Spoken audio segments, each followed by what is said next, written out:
Di berbagai daerah di Indonesia, terutama wilayah persawahan, masih banyak petani yang bergantung pada metode tradisional untuk mengatur irigasi, memantau kualitas air, dan memberikan pupuk serta pestisida. Menurut laporan nasional dan beberapa artikel berita, ketertinggalan adopsi teknologi ini menyebabkan efisiensi pertanian menurun, pemborosan air semakin besar, dan produktivitas pangan tidak optimal.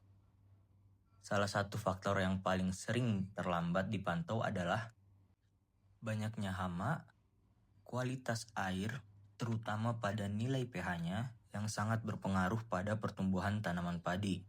Banyak petani tidak memiliki alat ukur yang memadai sehingga tindakan korektif sering dilakukan setelah kerusakan sudah terjadi. Masalah ini menunjukkan adanya kebutuhan nyata untuk menghadirkan inovasi teknologi yang terjangkau dan dapat digunakan langsung di lapangan. Data prevalensi ketidakcukupan konsumsi pangan 2024 dari Badan Pangan Nasional menunjukkan bahwa ketahanan pangan di Indonesia masih belum merata. Wilayah berwarna hijau menandakan konsumsi pangan yang cukup, sedangkan kuning hingga merah menunjukkan meningkatnya tingkat kekurangan konsumsi pangan.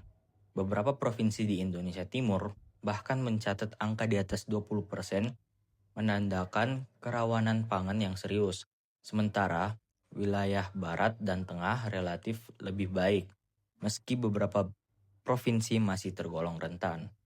Ketimpangan ini dipengaruhi oleh akses dan distribusi pangan, tingkat kemiskinan, serta produktivitas pertanian.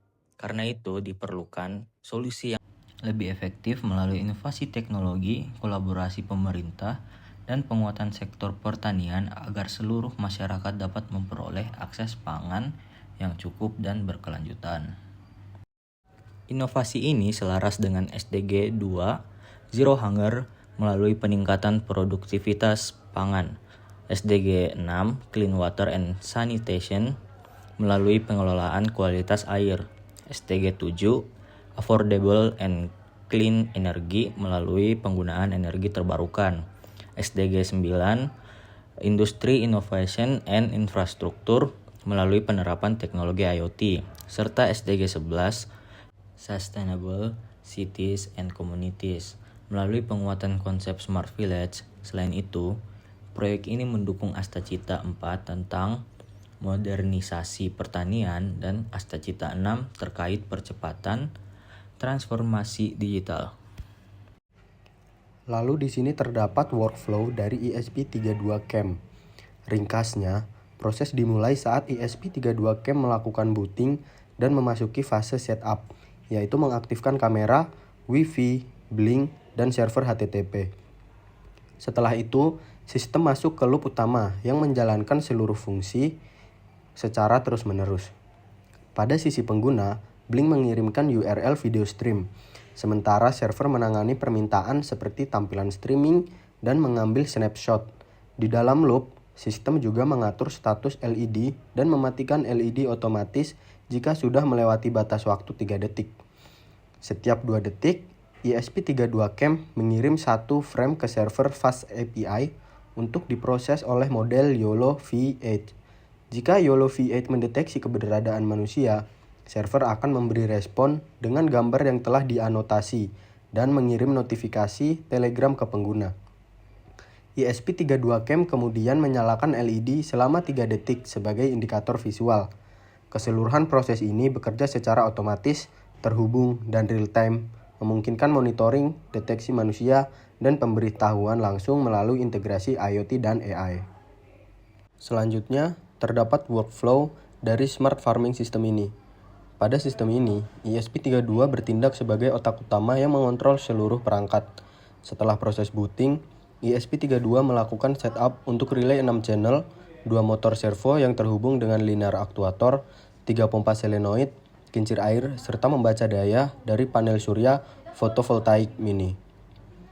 Dari aplikasi Blink, pengguna dapat mengaktifkan tiap relay untuk menyalakan pompa dan mengendalikan aktuator pintu melalui servo. Setiap perintah yang masuk diproses secara real-time dan status tiap perangkat disimpan ke NVS agar tetap tersinkron meskipun perangkat restart. Sistem juga membaca sensor pH secara berkala. Jika nilai pH melewati batas aman, ESP otomatis memeriksa posisi pintu dari linear aktuator dan menutupnya jika masih terbuka. Timer internal memastikan seluruh pergerakan servo berlangsung aman dan berhenti setelah waktu yang ditentukan agar tidak memicu kerusakan. Keseluruhan alur ini membentuk sistem otomasi yang stabil, hemat energi berkat panel surya mini, dan dapat dikendalikan serta dipantau sepenuhnya melalui platform IoT. Untuk daftar komponen yang digunakan, di sini kami menggunakan dua microcontroller. Yang pertama yaitu ESP32S3 Dev Kit dan yang kedua adalah ESP32 Cam. Untuk aktuatornya, kami menggunakan relay 6 channel, 2 motor servo dan linear aktuator untuk membuka atau menutup pintu otomatis. 3 pompa solenoid untuk pupuk cair, pestisida, dan air. Untuk sensor dan energinya, kami menggunakan sensor pH untuk monitoring air secara kontinu, panel surya fotovoltaik mini untuk sumber daya tambahan, atau backup untuk efisiensi energi dan kincir air. Perangkat lunak yang digunakan yaitu Blink IoT untuk kendali jarak jauh dan dashboard monitoring. NVS Storage menyimpan status perangkat agar tidak hilang setelah di restart. Timer.run untuk mengatur interval pembacaan sensor dan durasi servo.